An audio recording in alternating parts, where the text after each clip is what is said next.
So welcome back to Third Rate Content. Today we're in South Shropshire, southwesterly Shropshire. Actually, we're just over the border. We're in Wales at the moment, although there was no England and Wales in the Neolithic era. Right on the border, so Shropshire, Wales border. But today we're going to be investigating the ancient Neolithic, early Bronze Age sites of Corndon Hill and Mitchell's Fold Stone Circle. We did visit Mitchell's Fold Stone Circle about 3 years ago now. Very early third rate content. But today we'll be walking up Corndon Hill, having another look at Mitchell's Fold Stone Circle, having a real in-depth look at that, and possibly making our way around Stapley Hill. There's a few interesting things to look at there or find out about. So buckle up and I'll see you out here. From this aspect, this angle, Corndon Hill has certainly got a pyramidical look to it. I'm sure you can see what I mean though. Corndon Hill is a hill in Powis, Wales, and its summit rises 1,685 feet above sea level, and it is listed as a Maryland classification of hill. Bah! No, don't want to talk. Yeah, on Corndon Hill there are several cairns which could well be burial mounds, and you can see five of them, including the one on the summit here.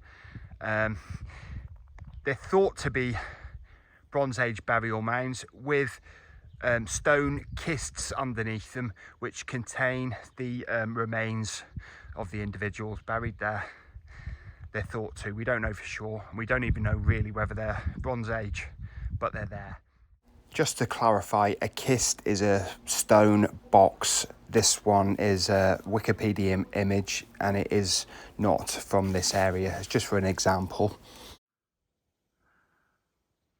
The stiper stones with the Devil's Chair, sort of looking over proceedings on the eastern sort of side of this landscape stroke complex. It does have a sort of fearsome look to it. Just looks like it sort of exists in its own time and space. So the new house Long Barrow is somewhere around here. Not 100% sure the exact location, but it's there. Yeah, the Long Barrow is thought to be Neolithic, New Stone Age, and is thought to contain human remains still, and it's a scheduled monument. And it is part of the rich ritual landscape that we are visiting today.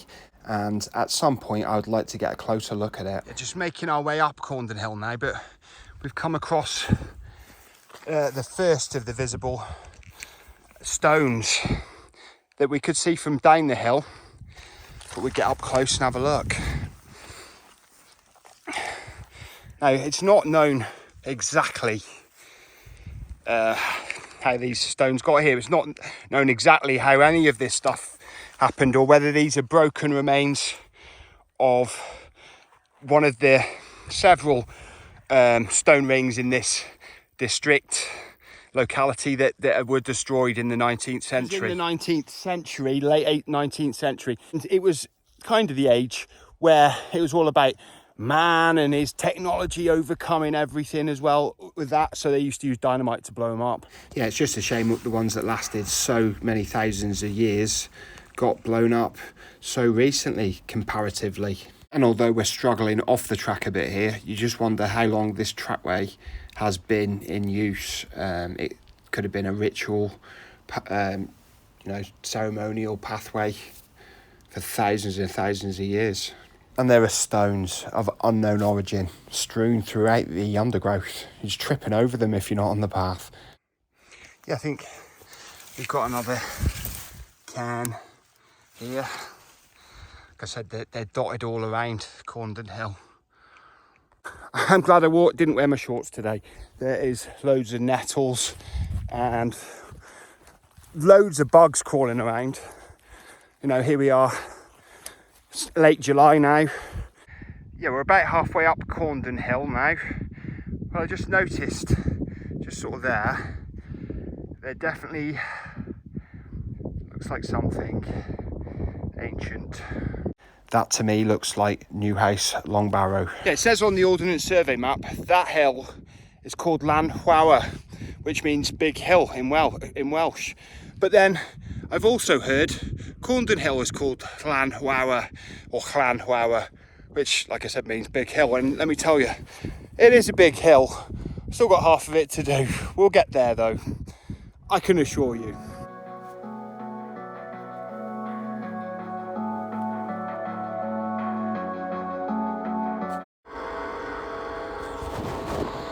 We got to the top and it didn't take that long. It took about 15 minutes from the start. Honestly. It's quite steep though, panorama. And you can see the rain's coming in over there. And it looks like it's definitely coming our way. And you can see very well here that Corndon Hill is in today's Powis, but it actually is surrounded by England, Shropshire on the three sides. But you have to look on the map because it's not like there's a sign on the field saying England, Wales though.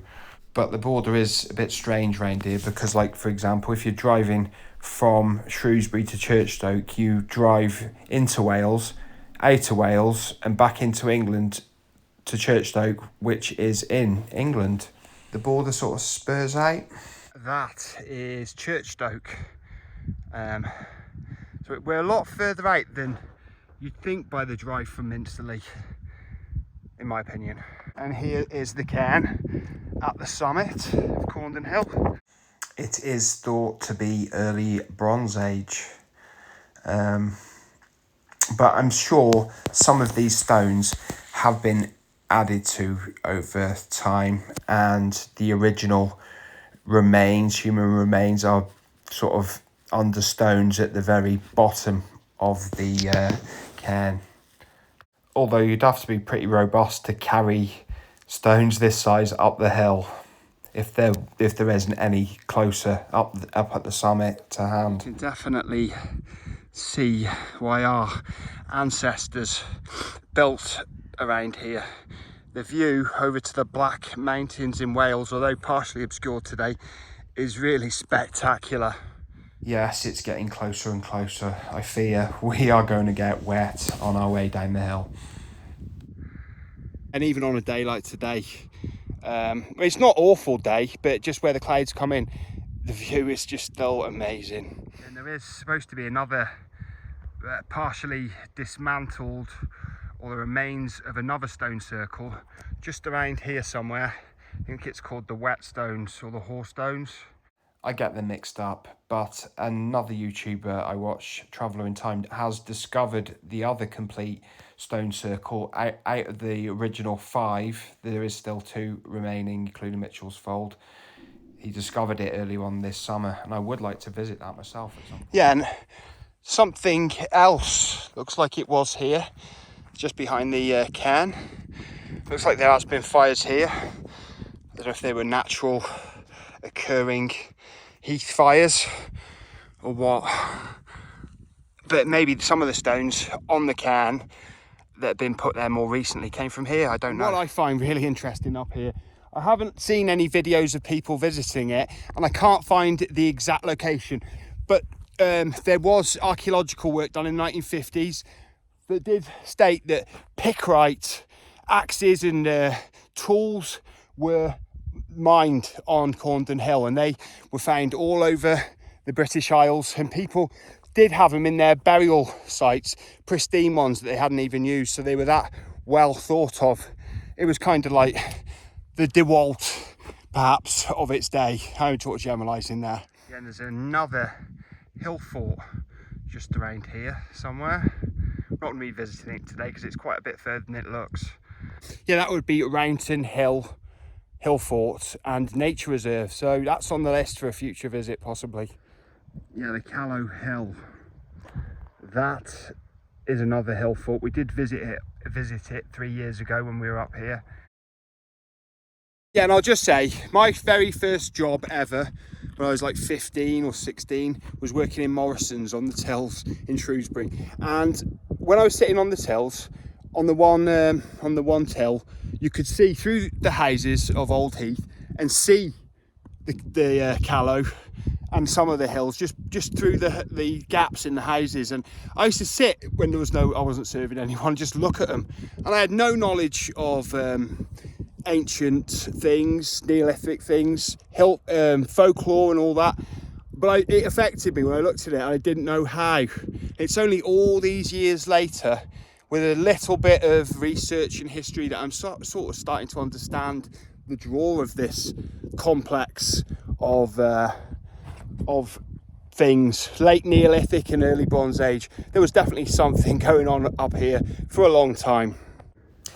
Because the Neolithic age went on from 10,000 BC to 4,500 BC. Mind-boggling numbers.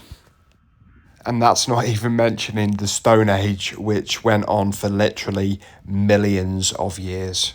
So they say. According to Roy Palmer's The Folklore of Shropshire book, excellent book, the Hoarstones, stone circle, are lined respectively with Bromlow Callow that we're looking at here, and the Stiper Stones and Corndon Hill. And the Callow here was visible for miles around, and it really does make you wonder about the Alfred Watkins visible landmarks theory. It backs it up a bit in my mind. Yeah, Mitchell's Fold stone circle is around here somewhere. We'll go and look at that in a minute.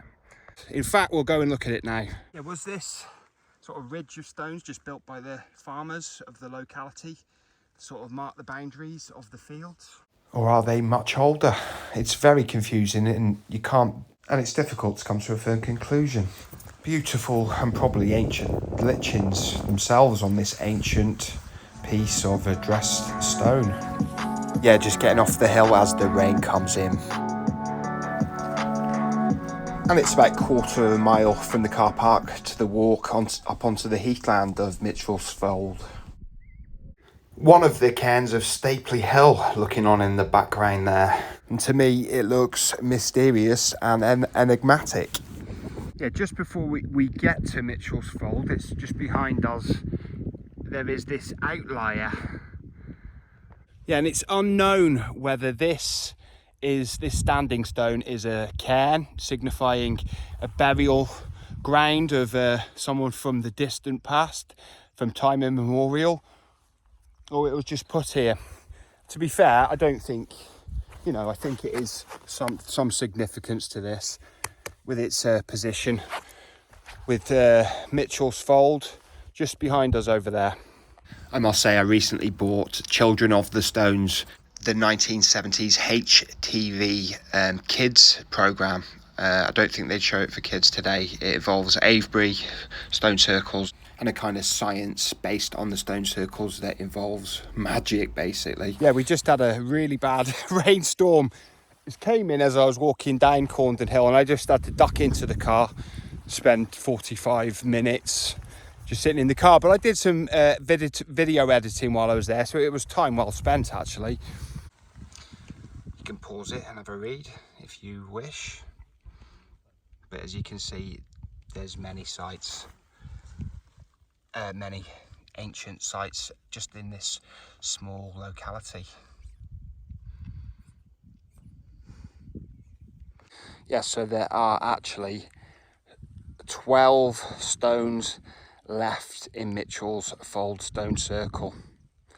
I think there were 30, they say, originally. And you can see why one of the reasons why they built it here. The view, even though it's a little bit gloomy today, is absolutely fantastic. It sees right into Wales, and you can see the black mountains in the background. And last time I came up here, I did speculate, I think, on this particular stone I'm going to show you now. But I've since read that this stone is actually linked to King Arthur. And this is the stone that he allegedly pulled Excalibur from to be crowned King of the Britons. And it is this very stone, allegedly. Wow. Excalibur. I am the King of the Britons. Amazing. Quite amazing. Who knows what's real, what's folklore, what's made up, what's history? When you're talking this far back, you know, it's anyone's guess. Yeah, and it is believed that this stone was standing in the past, and with the one on the right, they would have been like portals into the stone circle. And there may have been a horizontal stone across the top. Yeah, this upright stone has all these flowers left. Probably left from the summer solstice. But what I find interesting is how green the grass is around the stone. And how beige it is and patchy everywhere else. But I would like to come up for the summer solstice sometime. 19th century raconteur and writer and painter Augustus Hare thought Mitchell's Fold to be the abode of Pooks, which is in English puck or Welsh pwaca, and it's thought to be a mischievous or malevolent spirit, and featured in Shakespeare's A Midsummer Night's Dream, the bard's ode to the Fae folk. Yeah, I wondered if this one might well have been standing up at some point. Waldegrave Brewster, the Reverend Waldegrave Brewster. I love that name. The vicar of Middleton and Cherbury from 1872 to 1901, regarding the now destroyed whetstones, noted in a letter that a few years before I came here, the last stone was blasted, backing up what we said earlier. But he added that according to local tradition, the whetstones mark the burial place of soldiers killed in battle. I don't know how long ago these battles were, though. Possibly in a world that would be completely alien to ours. It actually looks like someone's face sticking out the ground, sort of. There's the mouth, there's one of the nostrils, there's the nose. See what I mean? Because this hole, there was stories about miners putting sticks of gunpowder. It didn't blow up the stones, I don't think, but putting sticks in here, sticking out and then setting them on fire to bring them good luck. And I don't suppose it was a big step from gunpowder to dynamite, and that's the story of the stone circles. Two more holes on the other side. Could this be the stone that the local farmer pulled down in the 1990s? I don't know. Interesting to know which one was pulled. Because I've only come across that account of that story once and never again. It's a bit of an odd one. The first written mention of Mitchell's Fold having a strange folklore was in 1752 when James Durseel was writing to his brother, and he said, "I must tell you that the country people here have many legends and fables and traditions concerning Megali's Fold, spelt Medgley's Fold, where they say a great personage, I believe a giant, used to milk his cows." And it's interesting that at this early point it was a giant and not a witch. But when a giant is mentioned, I always do wonder in folklore, giants were often used to explain things that people couldn't understand. But what I want to know is, where did the concept of giants actually come from? The imagination of giants and that sort of world. Because did it come from something that a memory, a folk memory, something that people had? I don't know. You decide and tell me in the comments. Yes, on reflection, I think this stone is my personal favourite of all the stones here at Mitchell's Fold. And I think it's because, well, you'll see why I like it, but it has got a heck of a view. I've never seen anyone mention this before. It's like a chair. And there is the view.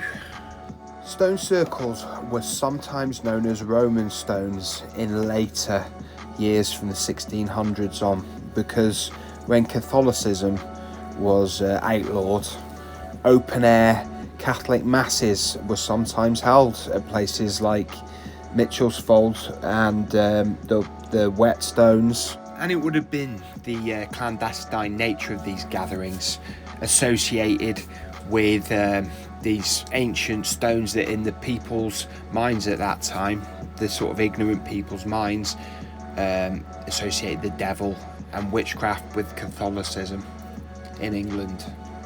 The Puritan era had no time for either Catholicism or ancient pagan stone circles, hence the Witchfinder General, Matthew Hopkins, his appearance. Edward Lloyd, the keeper of the Ashmolean Museum in the 1690s, when writing for the introduction for Britannica, published in 1695, first mentioned Medgall's Fold on Stapley Hill. But however, according to W.C. Bryan, the sketch he made shows the circle known as Mitchell's Fold tenement, which I think we saw some of the stones from a bit earlier, but it's interesting that it was surviving at that point.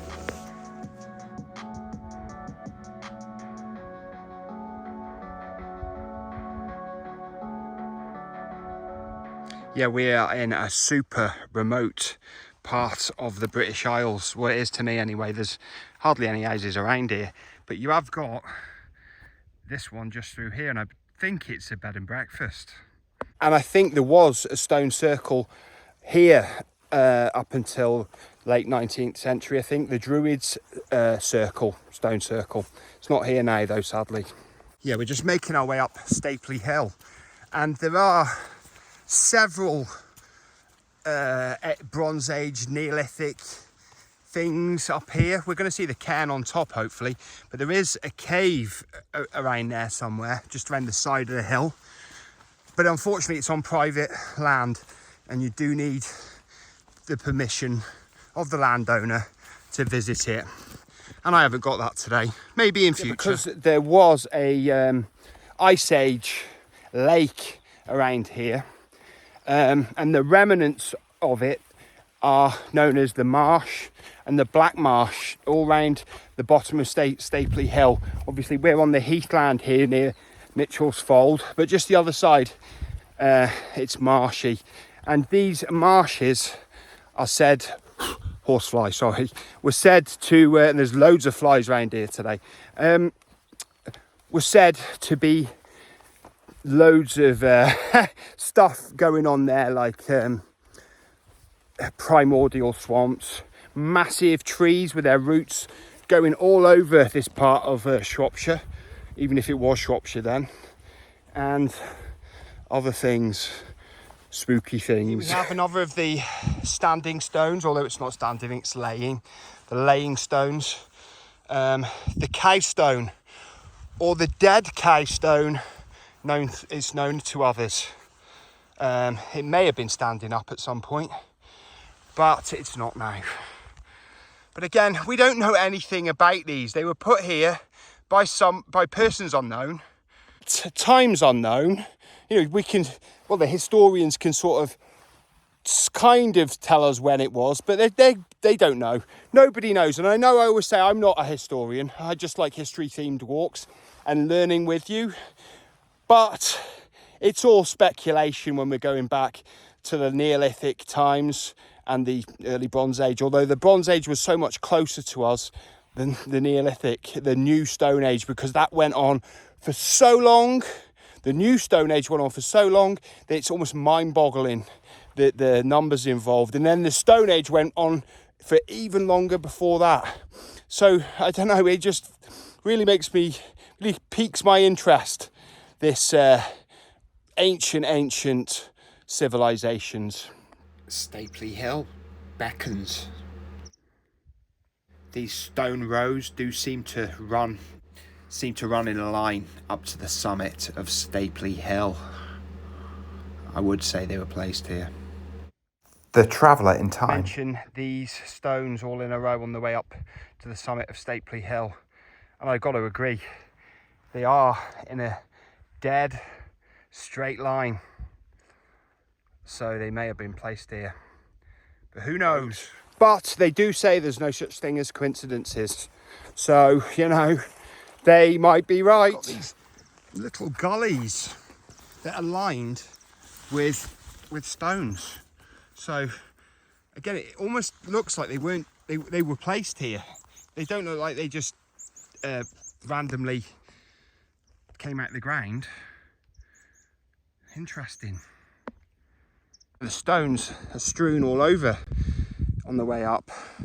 I don't know if this is significant. Oh, this little guy lives down here.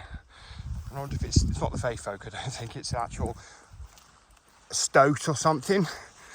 But the stones are everywhere. And the land is furrowed. Does this indicate a stone circle previously on this site? Or what? I need to do some further investigation. The other row of stones was just over here, and there's another row going up to the summit. So I just don't know. I'm not giving any answers here. I'm not helping, but I'm just extolling the mystery. Yeah, a piece of yew tree up here. Little branch of it. Little twig of it. I did hear one of the cairns up here on Stapley Hill was more recent, and one of them was Bronze Age. I'm not sure which one is which. Yeah, just spotted this. Thought I'd have to go and pick it up and see what it was. Curiosity got the better of me, so I'll show you now. A mystery wooden object. It looks like it could be from a bird box, possibly. I'm not sure. Please comment if you've got any ideas though. I'd like to get to the bottom of this mystery. But I think I'll just leave it here. I'm not littering. It was here already. And it's natural, biodegradable materials. Yeah, we'll make our way up to the last cairn of today's video, aka today's stone safari. Yeah, here we are at the top. Again, Stapley Hill. It's just another cairn on another summit, but as you can see behind it, the Callow, visible all over Shropshire, well, Shrewsbury anyway. The Callow was a hill fort way back, and again, it's one of those sites that's it's like aligned. If you sort of going down the Alfred Watkins route of ancient sites all being aligned by straight lines, because you can see that right at the top of Whitchurch Road in Shrewsbury, which is miles away, and it just stands out on the horizon, on the skyline, so to speak. Again, this area is strewn with stone. Who knows what it was used for? Question marks, question marks, question marks. But we can sort of speculate. I do wonder when the last stone was placed on this cairn. Recently or ages ago? You decide. So that was the third-rate content visit to Mitchell's Fold Stone Circle, Corndon Hill and Stapley Hill. Did it all in one video, and it's been a really fun, interesting day again, although we had to duck out of the rain for a bit, but you know, that's what happens on these micro adventures. But I do feel it's been successful and beautiful. The views are great up here. But if you enjoyed, please leave a like, and you probably did enjoy if you're still watching now, or you just haven't bothered turning over. Think about subscribing if you haven't already. Subscriptions really do help third-rate content, the channel at the moment, helping getting us to 1,000. We will get there eventually. But anyway, and leave a comment, and please share. I like all of those, and I do love a good comment, and I reply where appropriate and when I've got time, because I've been really busy lately. But here we are having adventures. It's great, and I'll see you soon. So So third rate content, signing out. Bye bye.